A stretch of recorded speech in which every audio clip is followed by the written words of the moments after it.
आपको ये परिणाम आप अच्छा खासा रैंक आप पाए, आप नए तहसीलदार के पद पर आज चयनित हुए हैं। आप आज कैसा फ़ील कर रहे हैं? बहुत अच्छा लग रहा है सर, बहुत रिलैक्स लग रहा है। ये लग रहा है कि चलो अभी बेरोज़गारी आप सिर्फ़ प्री की तैयारी के लिए जानना चाहते हैं कि आपने प्री की तैयारी कैसे की है? मैंने तो कोचिंग जॉइन की थी, पर अगर कोचिंग जॉइन करना चाहते कौन-सा रैंक आपको मिला है? हैं 83 रैंक है। अच्छा 83। हाँ, नायब तहसीलदार में 83। आपका जीएस फर्स्ट पेपर तैयारी आपने कैसे की? जीएस के सारे पेपर्स की तैयारी ऐसी है कि आप सिलेबस उठाएँ, सिलेबस के एक-एक कीवर्ड पे शॉर्ट्स इस टॉपिक को हम किस बुक से खोजें? आपने क्या किया था?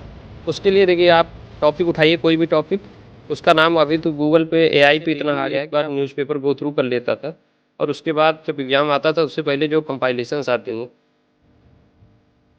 नमस्कार, मैं अनुराग तिवारी, आप देख रहे हैं करेक्ट इंडिया न्यूज़। इस समय हम उत्तर प्रदेश के अम्बेडकर नगर जिले में स्थित अकबरपुर तहसील अंतर्गत ग्राम सभा खजावा में स्थित है। आप सभी को मालूम होगा कि उत्तर प्रदेश 2024 का परिणाम घोषित हो चुका है।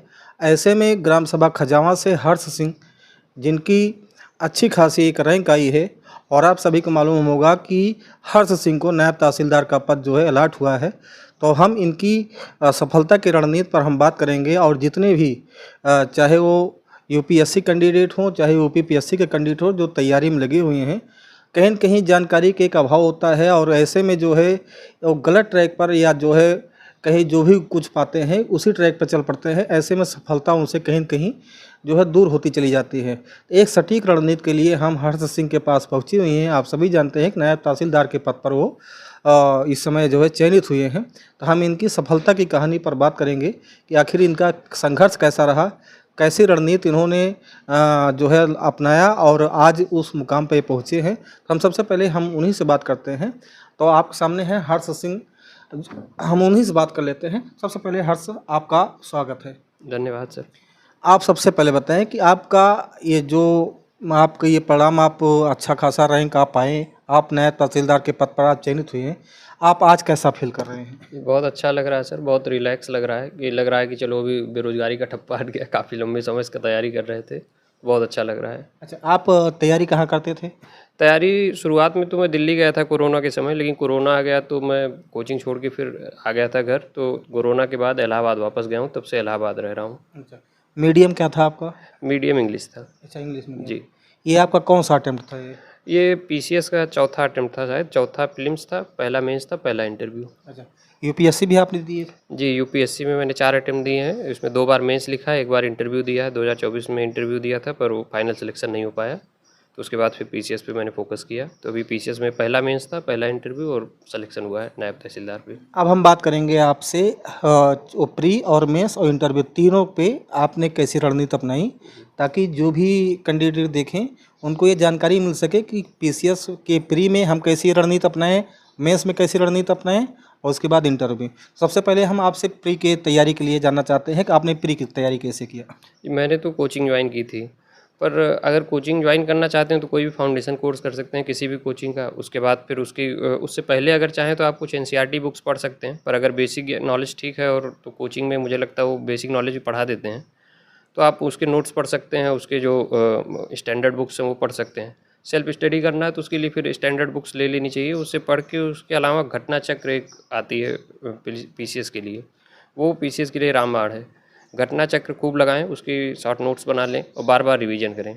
इसमें रिपीटेड क्वेश्चन बहुत ज़्यादा आते हैं प्रीलिम्स में, तो वो वहाँ से आपको फ़ायदा होगा, प्रीलिम्स नहीं रुकेगा। फिर उसमें कुछ करंट अफेयर्स होता है, तो करंट अफेयर्स के लिए वो सालाना वार्षिकी आती है, कई सारी कोचिंगों की घटना चक्र की आती है, वो दृष्टि आई दृष्टि, उसको आप पढ़ लेंगे तो उतना हो जाएगा। उसके अलावा वो मेन घटना चक्र ही है पीसीएस के लिए। अच्छा, एक चीज़ हम भूल गए, कौन सा रैंक आपको मिला है? 83 रैंक है। अच्छा, 83। हाँ, नायब तहसीलदार में 83 रैंक। अच्छा, हम जानना चाहते हैं, जैसे 2012-13 से सीसेट जब से लागू हुआ, जी जी। तो एक हिंदी मीडियम के छात्रों के लिए थोड़ा सा सीसेट के लिए काफ़ी परेशानी से उनको गुजरना पड़ता है। तो आपकी रणनीति सीसेट के लिए क्या थी? सीसेट मेरा तो कभी दिक्कत हुई नहीं मुझे, क्योंकि मैथ मेरी ठीक थी। पर जिनको अगर दिक्कत हो तो मैं उन्हें सुझाव दूंगा कि एक यूट्यूब पे फ्री में कई सारे टीचर्स ने पढ़ाया हुआ है। मैंने एक देखा है कि स्टडी आईक्यू पे फ्री में पढ़ाया हुआ उन्होंने, वहाँ फ्री वीडियोज़ पढ़े, शायद अंकित तिवारी नाम है उनका। तो वहाँ से देख के आप अगर बेसिक्स कर लें और कुछ उसमें हिंदी वगैरह आती है तो वो अगर आप पढ़ लें तो मुझे लगता नहीं कि सीसेट में दिक्कत होगी। बस थोड़ा सा मन शांत करके वहाँ पे सीसेट सॉल्व करना होता है। कई लड़के घबराहट में जल्दी जल्दी सॉल्व करने में वो ईजी क्वेश्चन मिस कर देते हैं। मुझे तो कभी सीसेट में दिक्कत नहीं हुई, लेकिन जिनको भी दिक्कत होती है तो वही तरीका है उसका सीसेट का कि ईजी क्वेश्चन खोजें। उसमें टफ क्वेश्चन पे अपना समय बर्बाद करने की जगह उसमें आप पूरा पेपर अगर पलटेंगे तो 33 क्वेश्चन सही करने होते हैं। मुझे लगता है आराम से आपके 33% आप ईजी क्वेश्चन मिल जाते हैं और आप वो सॉल्व कर सकते हैं, उससे कोई दिक्कत नहीं होगी। अच्छा, अब हम मेंस पे आते हैं। मेंस में जैसे 4 जीएस के पेपर होते हैं, जी 2 एसए के होते हैं जी और 6 जीएस के, 2 यूपी स्पेशल। हाँ सॉरी, 6 जीएस के होते हैं और टोटल 8 पेपर हाँ होते हैं। 8 पेपर। ऑप्शनल तो है नहीं नहीं इसमें। नहीं, अब नहीं है। आपका जीएस फर्स्ट पेपर तैयारी आपने कैसे किया?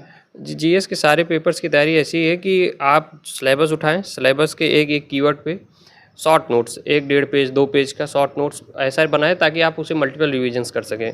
मेंस में क्या है कि आपको लिखना होता है, तो आपको अगर चीज़ें याद होंगी तो ही आप लिख सकते हैं, और याद होने के लिए ज़रूरी है कि आपका कंटेंट बहुत ज़्यादा कंसाइज हो, बहुत ज़्यादा टू द पॉइंट हो। उसमें आप डेटा, एग्जाम्पल ये ऐड कर लें वैल्यू एडिशन के लिए, कुछ ग्राफ, कुछ फ्लो चार्ट, ये ऐड करके आप उसे मल्टीपल रिविजन्स करें, बार बार लिखें।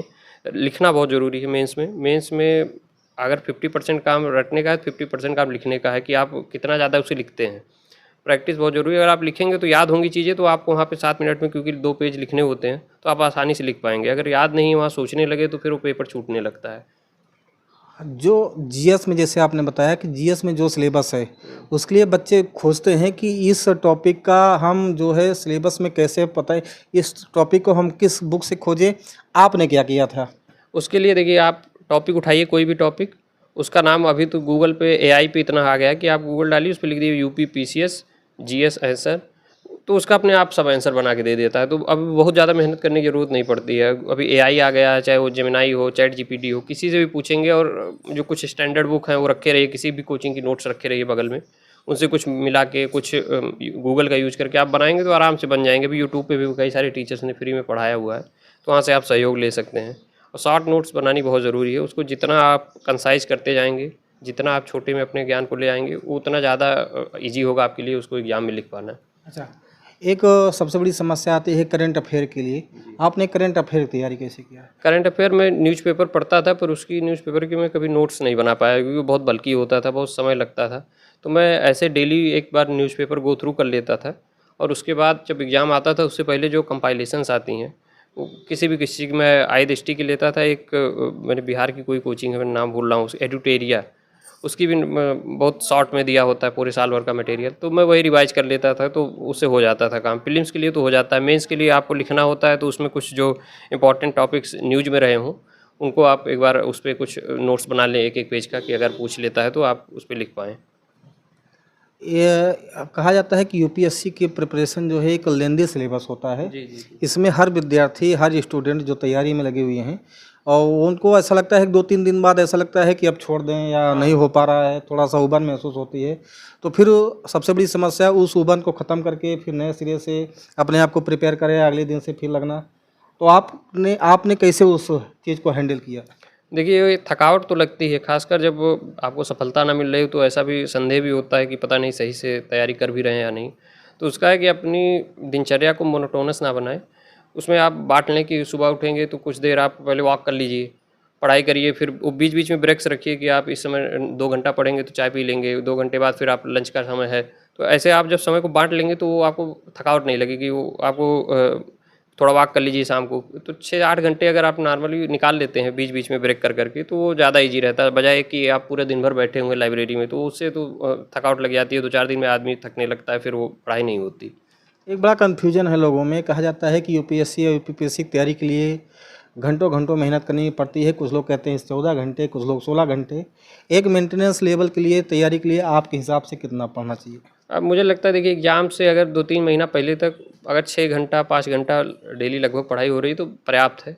जब एग्ज़ाम नज़दीक आ जाए, 2-3 महीने बचे, तो अपने आप ही ये पढ़ाई बढ़ के 8 घंटे, एकदम आ गया 1 महीना बचा तो 10 घंटे, इतना बहुत है। 10 घंटे से ज़्यादा तो मुझे नहीं लगता ज़रूरत है, मैंने कभी नहीं करी, और मैंने देखा भी नहीं किसी को करते, जितने साथ के लोग भी थे। 5-6 घंटा आप एवरेज मेंटेन करके चलिए, और जब एग्ज़ाम आ जाए तो उसको थोड़ा बढ़ा के 2-3 घंटा, 8-9 घंटा, 10 घंटा, जो भी आपकी कैपेसिटी हो उतना कर लीजिए। बहुत ऐसा भी नहीं कि दिन भर आपको किताबों में ही पढ़े रहना है। बाकी न्यूज़पेपर भी पढ़िए, कुछ स्पोर्ट भी खेलिए, जो आपको इच्छा लगे वो 6-8 घंटे समय निकालने के बाद जो भी समय बचे आप उसमें यूज करिए अच्छे से, तो ही आपकी पढ़ाई में भी प्रोडक्टिविटी रहेगी। केवल अगर जो पढ़ाई करते रहेंगे तो आपका शरीर भी खराब होगा, मन खराब होगा, तो उससे फिर वो पढ़ाई प्रोडक्टिव नहीं होती। आप बैठे तो रहते हैं पर उसका कोई अर्थ नहीं निकलता। तो बेहतर है कि आप साथ में थोड़ा सा अपने शरीर को भी समय दें, थोड़ा मन को भी समय दें, कुछ अपनी हॉबी हो उस पर कुछ काम करें, तो वो बेहतर रहता है। आपका आपने बताया कि ये चौथा अटेम्प्ट था, जी इसके बाद फिर आप यूपीएससी पे ध्यान देना चाहेंगे? जी जी, अभी 2 अटेम्प्ट मेरे यूपीएससी के बचे हुए हैं, तो मेरी इच्छा है कि मैं उस पे पूरा प्रयास है कि कुछ अच्छा अगर संभव होता है तो मैं करूँगा, क्योंकि मैंने इंटरव्यू दिया हुआ है तो अभी आइडिया है उसका, तो अभी उसी पे मेहनत करने का प्लान है। आपका बच्चा आज इतना जो है इतनी अच्छा मुकाम पाया है, नायब तहसीलदार पद मिला है, आपने इसकी कल्पना की थी? जी हाँ, मुझे तो मैं मतलब जब से मेरा बच्चा पढ़ रहा था, मुझे बहुत लोग इनके पापा को थोड़ा वीकनेस होता था कभी कभी, लेकिन मुझे नहीं, मुझे बहुत विश्वास था। मैं इनके पापा को भी समझाती थी कि नहीं, एक ना एक दिन आप धैर्य रखिए बस, और अपने बेटे पे विश्वास रखिए, किसी न किसी दिन वो आपको नाम जरूर रोशन करेगा। मुझे बहुत विश्वास था। अच्छा, जब ये टूटते थे या ये कभी कभी कहते होंगे कि जो है नहीं हो पा रहा है, या आप खुद को जो है लो महसूस करते होंगे, करते थे, तो आप कैसे उनको समझाती थी? मैं हमेशा यही कहती थी कि बेटा तुम देखो, दूसरों का देखो, और किसी अच्छे इंसान से ऐसे मिलो जिसका हुआ हो, और आप अपना धैर्य मत खोना। तुम ये मत सोचो कि हमारा नहीं होगा, ये सोचो कि हम कर लेंगे इसको। आप उसका अपना विश्वास बनाए रखो। जी। अच्छा, कभी जो है जैसे इनको आप काफ़ी समय लगता है, ऐसा भी होता है क्योंकि तैयारी लंबी होती है, छोटी परीक्षा है नहीं, बड़ी परीक्षा है, तो इनके लिए आप इनको मोटिवेट कैसे करती थी? मोटिवेट के तौर पे जैसे आप इनको सहेजती कैसे थी? क्या कह के सहेजती थी इनको? मैं तो हमेशा ही कहती थी, मतलब जैसे हम और हमारी बेटी, हाँ। हम दोनों लोग इनको बहुत समझाते थे, मतलब कहते थे कि हाँ बेटा नहीं, ऐसा करो, या आगे बढ़ोगे ज़रूर, अपना काम तुम्हारा होगा, और घर की टेंशन ना लो, कोई कुछ भी कहे उसको अपने दिमाग में न रखो, तुम अपने हिसाब से अपना पढ़ाई करो, और जितना पढ़ोगे उतना हम पढ़ाएंगे, चाहे कितना भी साल लग जाए, लेकिन तुम्हें कुछ बनना है। क्योंकि मुझे बड़ी शौक थी जी, मुझे मतलब बहुत ही ज़्यादा ये था कि मेरे एक कोई ना कोई मेरे घर में ऐसा हो। मैं किसी और का, किसी बच्चे का सुनती थी तो मैं बहुत खुश होती थी कि काश आज मेरा भी बेटा ऐसा हो जाए। अच्छा, जैसे आपको लगभग चैनल पे हज़ारों लाखों महिलाएं देखेंगी और वो भी प्रेरणा लेंगी, आप उन महिलाओं से क्या कहना चाहेंगी? मैं उन महिलाओं से यही कहना चाहूँगी कि आप अपने बच्चों को सबसे पहले तो एक अच्छा संस्कार दीजिए बच्चों को, और दूसरी बात है कि अपने बच्चों पे विश्वास रखिए और उनको समझाइए, समय समय पे उनका सहारा बनिए। आप कहते रहिए कि नहीं बेटा ऐसा होगा, आप आगे बढ़ो, पीछे हटने का वो मत सोचिए इतना जल्दी, क्योंकि भाई ये इतनी मेहनत की चीज़ है, तो आप ये मत सोचिए कि 2 साल में नहीं हुआ तो मेरा बेटा नहीं कुछ कर पाएगा। अरे भाई नहीं बड़ा कर पाएगा, छोटा करेगा, लेकिन करेगा ज़रूर। अगर वो मेहनत कर रहा है, माँ बाप से अपने दगा नहीं दे रहा है, तो आप अपने बच्चों को अच्छे से समझाइए और अच्छा संस्कार दीजिए। ये आप देख रहे हैं, ये हर्ष सिंह की माता जी हैं, और इनका भी एक प्रेरणास्पद बयान जो आप लोग देख रहे हैं, कि जो इनके बयान को लाखों हज़ारों महिलाओं को देखना चाहिए, जो एक बच्चों को थोड़ा सा समय देकर ये कहती हैं कि अब नहीं हो पा रहा तो आप छोड़ दीजिए, क्योंकि तैयारी ज़रूरी, सही ना, क्योंकि तैयारी ज़रूरी नहीं कि 1 साल में या 2 साल में मिल जाए, उसके लिए थोड़े से धैर्य अपनानी पड़ती है। और उस धैर्य का परिणाम है कि आज हर्ष सिंह 83वें रैंक लाकर जो है आज नायब तहसीलदार के पद पर चयनित हुए हैं। और उनकी इस संघर्ष के पीछे उनके माता पिता का काफ़ी ज़्यादा योगदान, उनके दोस्तों के योगदान, परिवार का योगदान। तो हमें लगता है कि हर बच्चों के सफलता के पीछे परिवार का योगदान ज़रूरी है। और अगर परिवार अपने बच्चों को इसी तरीके की शिक्षा, इसी तरीके से मोटिवेट करते रहेंगे, तो वह एक दिन ज़रूर इसी तरीके से एक दिन ज़रूर सफलता को जो है अर्जित करेगा। और आपका भी बेटा चाहे वो तहसीलदार बने, चाहे नायब तहसीलदार बने, चाहे एसडीएम बने, लेकिन बनेगा ज़रूर अगर इसी तरीके की शिक्षा, इसी तरीके का मोटिवेशन बच्चों को मिलता रहा तो। फिर मिलते हैं किसी नए मुद्दे के साथ, तब तक के लिए जय हिंद, जय भारत, नमस्कार।